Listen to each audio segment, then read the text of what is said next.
Hi, this is Shireesha from Nalgonda.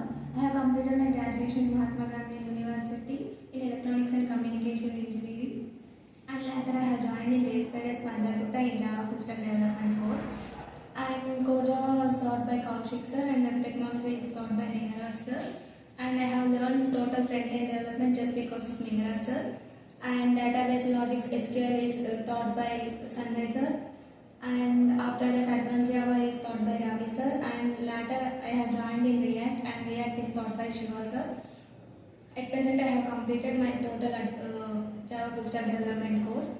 And coming to grooming sessions, actually I didn't attend any aptitude batch, but total entire aptitude I have learned only in grooming sessions just because of University ma'am. And that too in grooming sessions, like how to attend an interview and how to answer in interviews, like these type of questions they taught in grooming sessions. Actually, before coming to Jspiders, I have attended one interview, and in that just because of aptitude, I got rejected.